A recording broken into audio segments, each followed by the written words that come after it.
Bonsoir à tous. Je sais pas, le micro marche bien là, oui. Vous m'entendez? Ok. Alors, ma nuit la plus terrible, c'est pas quand j'ai perdu contre la Centrale. C'est jusqu'à aujourd'hui, ma nuit la plus terrible, c'était celle du 11 ou 12 juillet 1980. Je venais d'apprendre que j'étais reçu à la prestigieuse École centrale de Lyon. Et en même temps, j'étais reçu à l'ENTPE, donc l'École nationale des travaux publics, qui est plus spécialisée. Je n'ai pas dormi la nuit, et en fait, j'étais devant un dilemme, être ou ne pas être généraliste. Mais là n'était pas la question.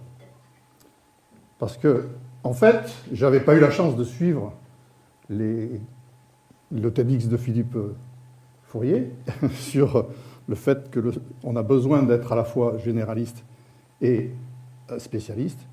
Mais aujourd'hui, je sais, en m'intéressant depuis très longtemps au cerveau, qu'il fonctionne de manière performante s'il est à la fois global, généraliste, et s'il est à la fois détail. Alors, on va essayer de voir ça ensemble, et je vais vous demander ce que vous voyez là. Ceux qui voient quelque chose d'écrit ne disent surtout rien. Les autres, vous plissez les yeux, comme les Chinois, ici. Est-ce que tout le monde voit le mot cerveau écrit? D'accord? Alors, je pourrais vous dire que c'est pour ça que les Chinois vont dominer le monde, c'est parce qu'ils voient global. Ça ne serait pas très sérieux. Je pourrais vous dire que ceux qui n'ont pas vu tout de suite écrit le mot cerveau ont un cerveau plutôt global, donc cerveau droit. Je vais vous dire que les autres sont cerveau gauche. Mais ça ne serait pas très sérieux parce qu'en fait, si vous ne voyez pas le mot cerveau au départ, c'est que vous voyez globalement les empilements de cubes, et ce n'est qu'en plissant les yeux que vous allez voir un peu trouble, et que du coup, vous allez voir que le global. D'accord? On peut regarder ici, vous voyez tous, qui voit plutôt Marilyn ou qui voit plutôt Einstein? Qui voit Marilyn? D'accord? Qui voit Einstein? 50-50, bravo. Vous êtes bien équilibrés. Alors, je ne vais pas vous faire plisser les yeux. Je vais vous agrandir l'image. Voilà. Là, tout le monde voit Einstein, probablement, parce que les traits de la moustache et des cheveux apparaissent en grandissant, alors que les traits flous de Marilyn vont apparaître beaucoup plus nets si je la réduis. C'est toujours la même image, hein, bien sûr. D'accord? Alors donc je pourrais là vous dire aussi que ceux qui ont vu Marilyn, son cerveau droit, global, ceux qui ont vu Einstein, son cerveau gauche, détail, ça ne serait pas non plus très, très sérieux.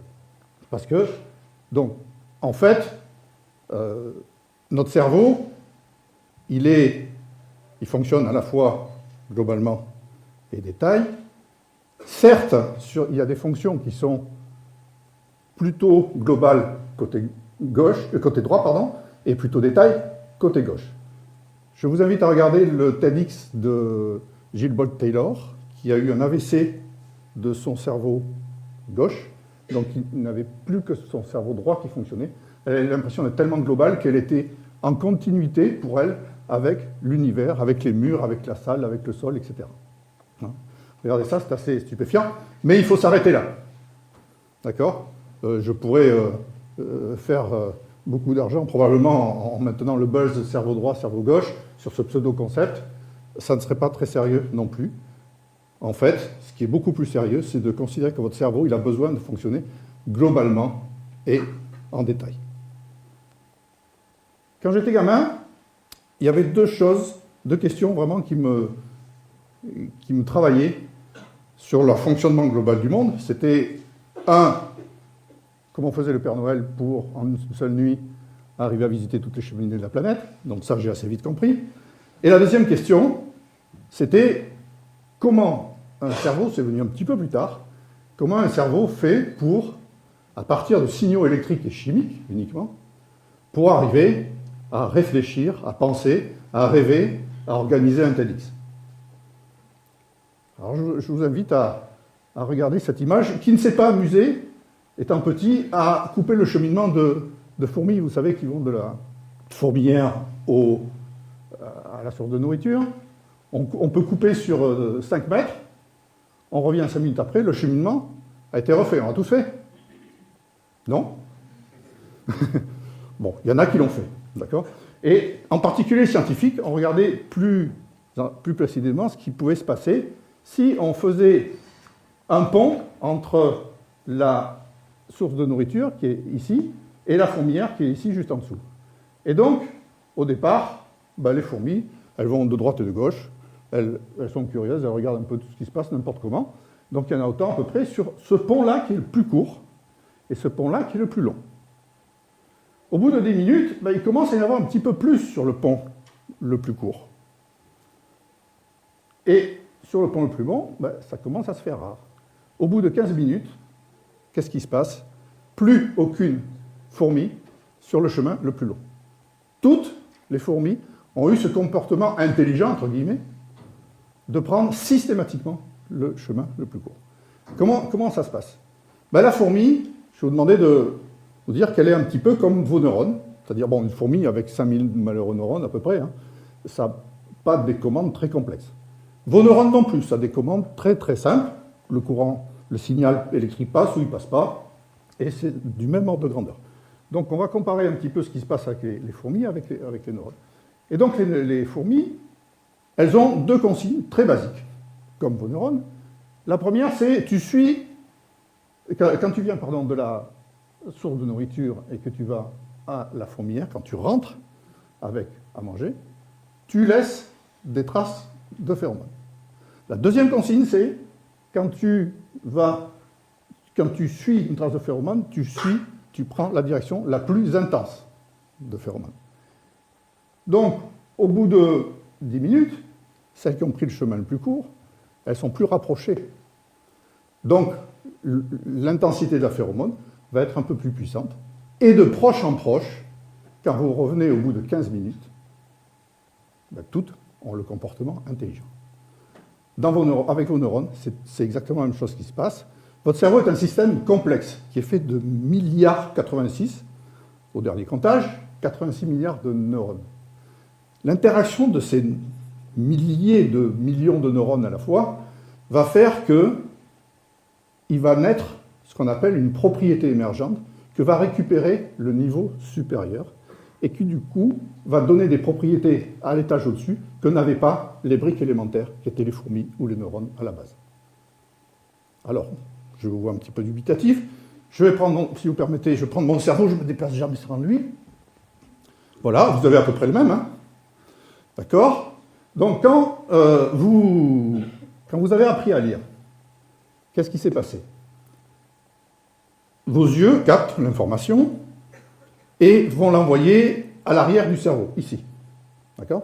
C'est là que vous voyez que ce soit généraliste ou spécialiste, le cerveau n'est pas construit par un ingénieur. Jamais un ingénieur n'aurait mis à l'opposé la fonction visuelle, alors que ça devrait être derrière les yeux, normalement. Et donc, qu'est-ce qui se passe? Ici, il y a différentes zones visuelles, V1, V2, V3, V4, etc. La première va, entre autres, repérer les traits verticaux, horizontaux ou inclinés. Cette information, premier niveau, va être récupérée par les neurones du deuxième étage, dans la zone suivante, et avec 2 traits perpendiculaires, ça peut faire un T, si on est à 60 degrés, ça va faire un V, etc., etc. Donc, au deuxième niveau apparaissent des lettres qui n'étaient pas visibles au niveau inférieur. Et ainsi de suite. Au niveau suivant, les lettres vont former des phonèmes ou des syllabes. Ensuite, les syllabes vont s'agréger et au niveau suivant, ça va former des mots. Ainsi de suite, ainsi de suite. Au bout de 7 ou 8 niveaux, vous avez le mot, la signification, vous pouvez lire une phrase, etc.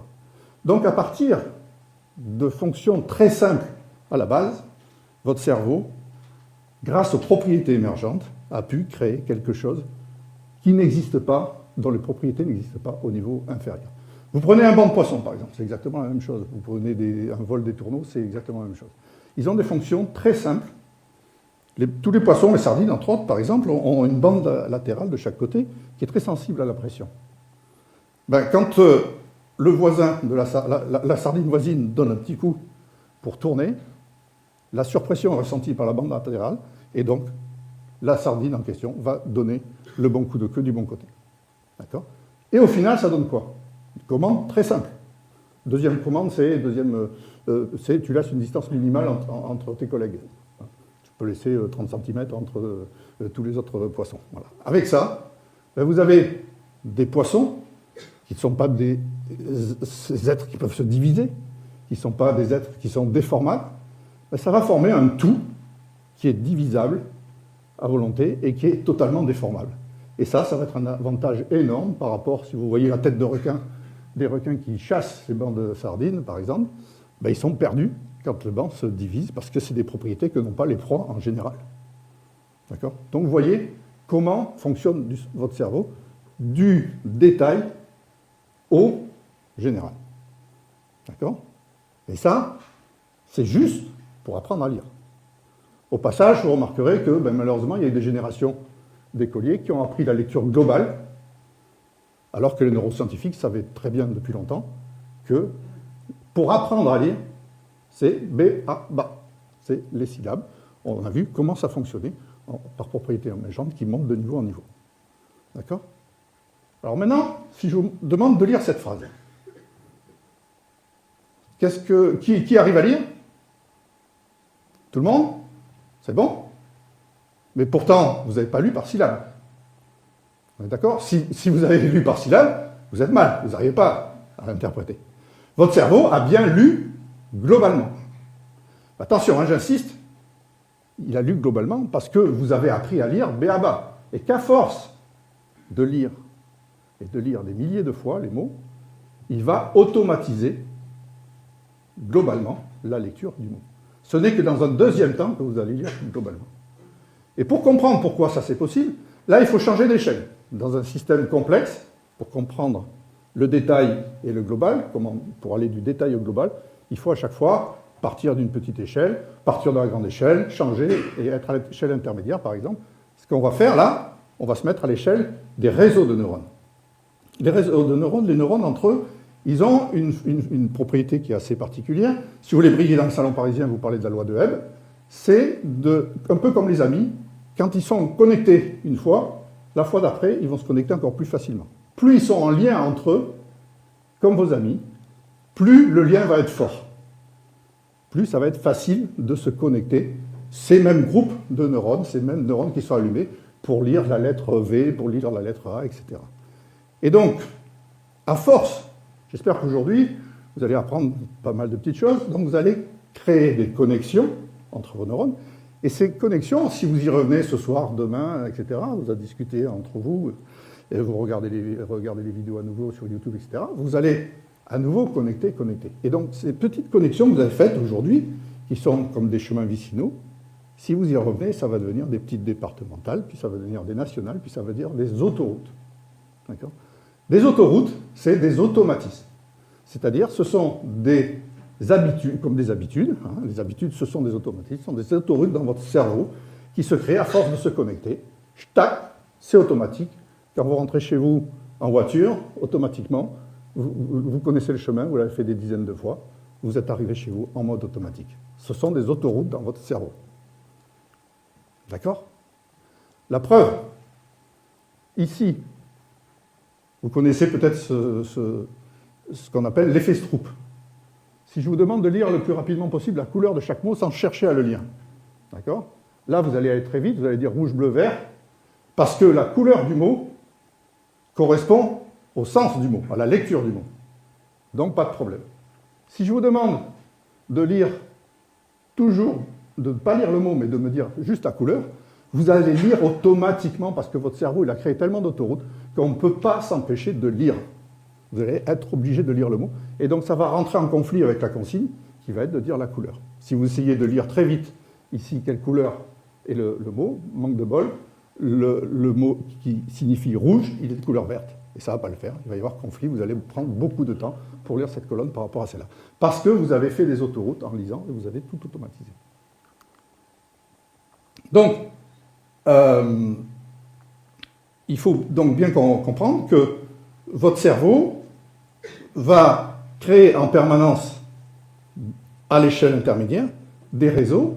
Et ces réseaux-là, plus vous en faites, plus vous allez être performant, plus votre cerveau va être performant.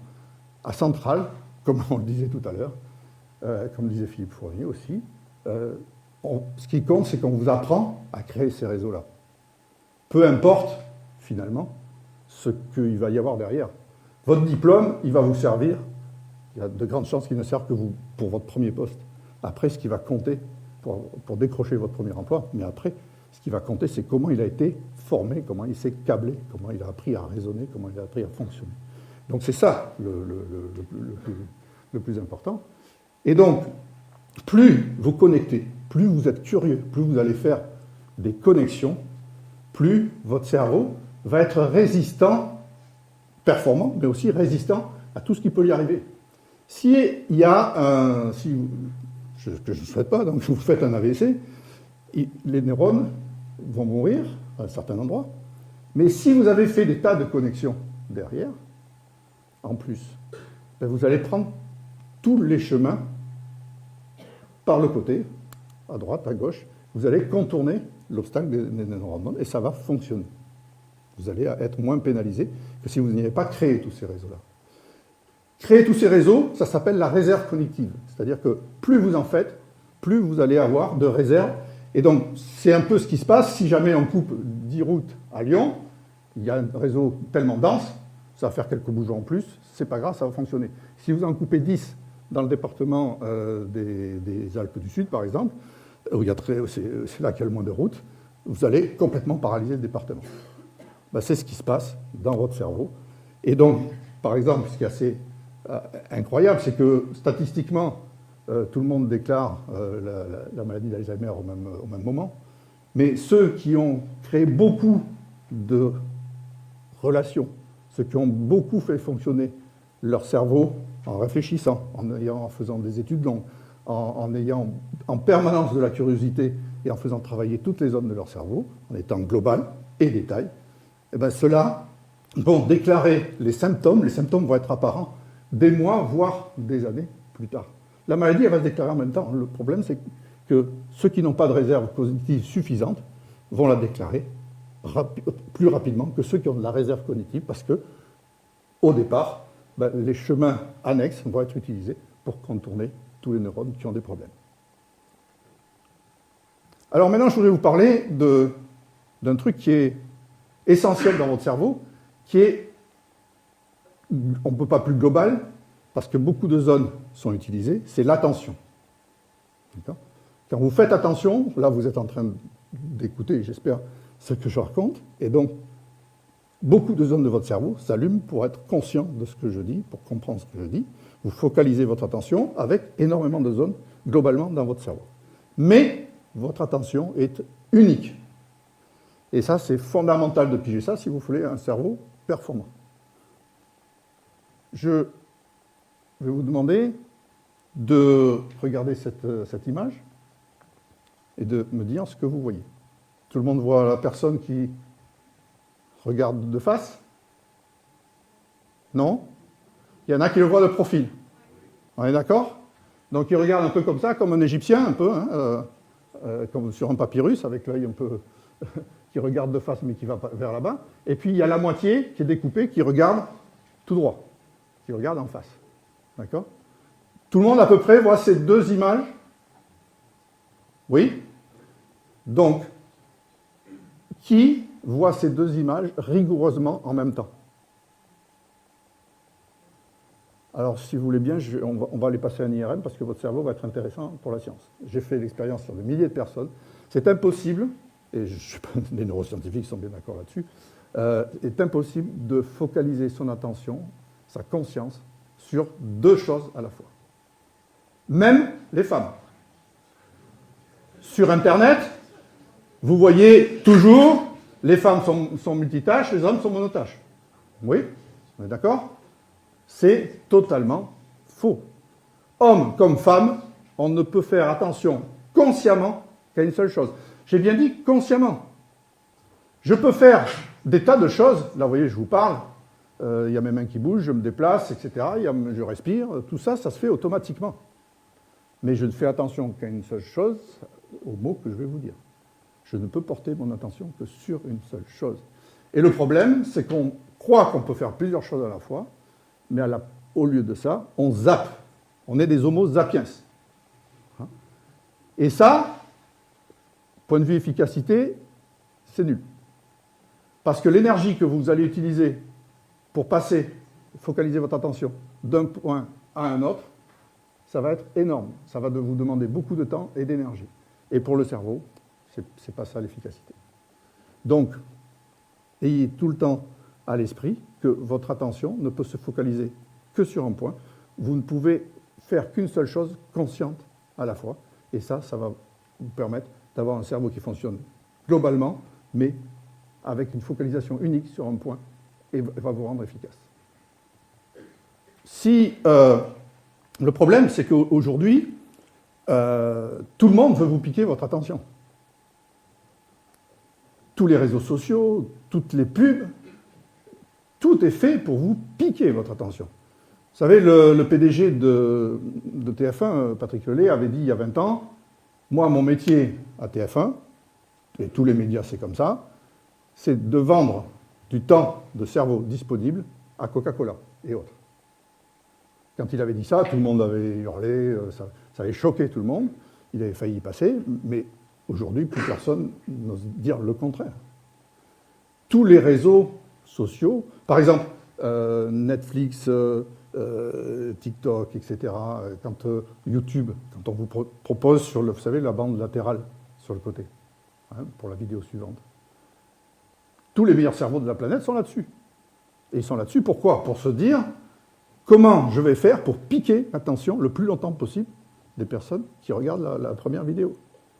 Et ça a l'air simple, comme ça, vous dites peut-être, il suffit de mettre avec les cookies, on sait ce qui nous intéresse, si on aime le sport, on va nous mettre du sport. Non. Parce que si vous mettez 4 vidéos de sport, au bout de la 5e, vous allez finir par vous lasser. Quand à chaque fois, vous activez le circuit de la récompense dans votre cerveau, que vous savez, la première gorgée de bière, c'est ça. C'est la seconde après, le circuit de la récompense, donc de la joie, de la dopamine, va s'allumer beaucoup moins fort. Enfin, moins fort, puis moins fort, puis moins fort, puis moins fort. D'accord? C'est entre autres pourquoi les drogues, il faut toujours augmenter la dose pour avoir le même effet. Parce que si on garde la même dose, l'effet est moindre. On est toujours sur le circuit de la dopamine et de la récompense. Donc, vous avez compris qu'il faut vraiment arriver à vous concentrer sur votre attention et décider quand votre attention, vous allez la cibler sur quelque chose. Il y a en environnement, il y a un mot qui est très moche, mais qui est très, très, très pertinent, c'est glocal. La contraction de global et local.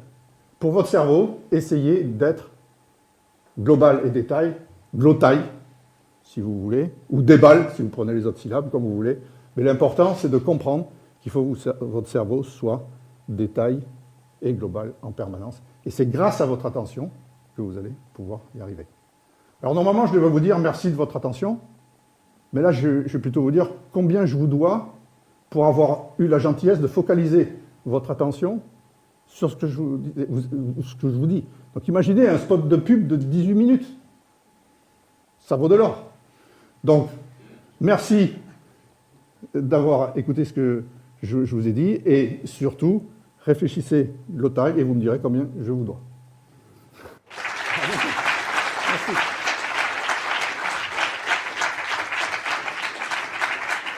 Vous savez, quand un peu dépassé, j'ai vu une minute